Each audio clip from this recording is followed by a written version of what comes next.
Hello and welcome to Moneylife News and Views. I am Debashis Basu.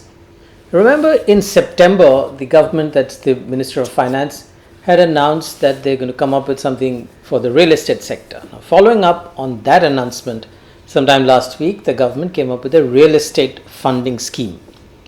Now, this is going to be structured as an alternative investment fund in which the government and the government agencies are going to put in some money and then invite private sector or other players to invest the rest. The total corpus is going to be around 25,000 crore. Now, this has immediately boosted sentiment for the entire sector because it will unlock liquidity for projects where almost 60 to 70% of the work is complete.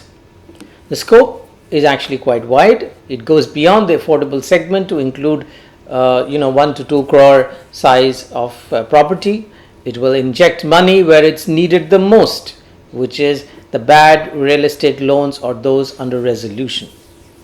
If it works, the scheme will help home buyers, real estate developers and financiers. It looks like a win-win-win.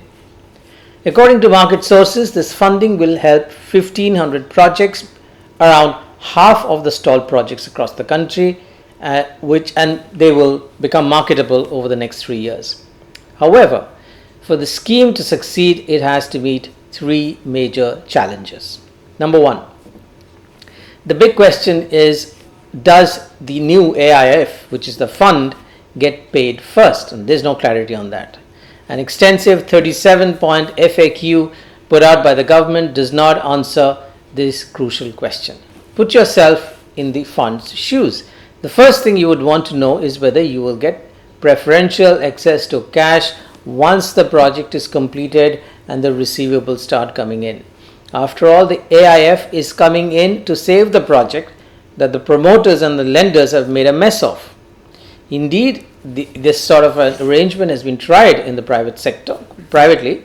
For instance, in projects where 80 to 90% is complete, there have been attempts to get in private financiers to complete the rest of the project. Now, there again, the question was that if I'm putting in the crucial last bit of money, the last mile funding as it's called, why shouldn't I get my money out first? But the lenders don't allow it. Now the AIF is going to be in the same situation. If there is no clarity on this, no private institution will invest in the AIF and the government will have to arm twist various government agencies to make up for the 25,000 crore. And remember, if there is no visibility for that, this 25,000 crore also is going to go down the drain, and that is our money.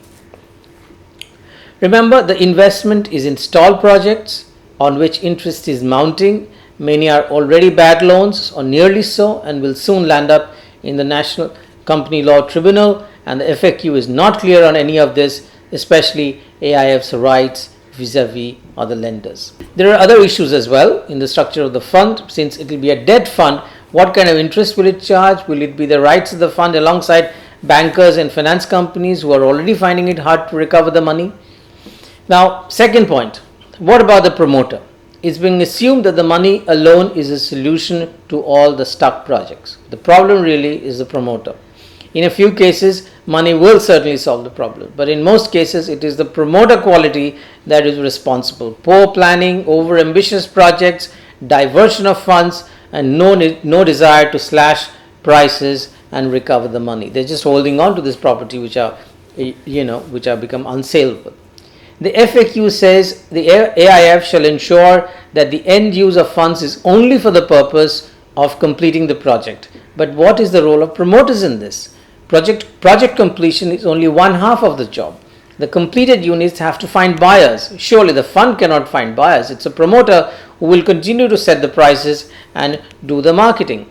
But the promoter's reluctance to make price cuts led to the problem in the first place. So how are the lenders and the AIF and the promoter who controls the project are going to work on this? The FAQ says, as part of the investment review, the investment manager, which is the fund, will take a call if there is any need to change the developer for the project. This is a key, but can they really do it? Is it legal? Is it possible for them under the current laws to be able to just chuck out the promoter? I think a lot of cases, if they try to do this, it'll end up in court and it'll get pretty messy. Third, and the single biggest issue, Assume that the stalled projects are completed and moved to the market. What happens? Where is the demand? There is already an oversupply as against weak demand growth. And here is the sort of the rough math. All right.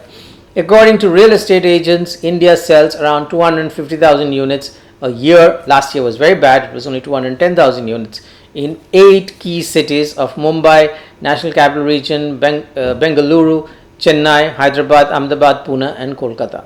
The sales are rising very marginally, maybe around 4 to 5% in these areas. This demand is already oversupplied by ongoing projects which are more modern. And these are all older projects which we're trying to resolve, 10 to 12-year-old projects.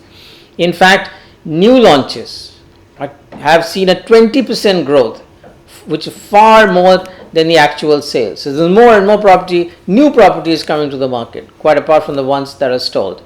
Even if 150,000 units from the stalled projects come to this market, which can take 250,000 a year, who will buy them? It will take years for the supply to get absorbed. Perhaps the government should have tried other measures along with the fund. For instance, incentivize buyers with interest subvention on completed projects, or encourage mergers and acquisitions by supporting the many strong developers who can act in tandem with bankers to take over stalled projects from the weak promoters. This is unavoidable to make the sector healthier. 3. Use a carrot and stick policy with promoters to get them to cut prices and boost demand. As with the overall economy, the question is demand. It is the demand side that needs to be worked on, whereas the fund is going to work on the supply side. I think the government should very soon start looking at the demand side with as clarity and as much of a focus as it did for the supply side. Otherwise, this is not going to work. Thanks for watching.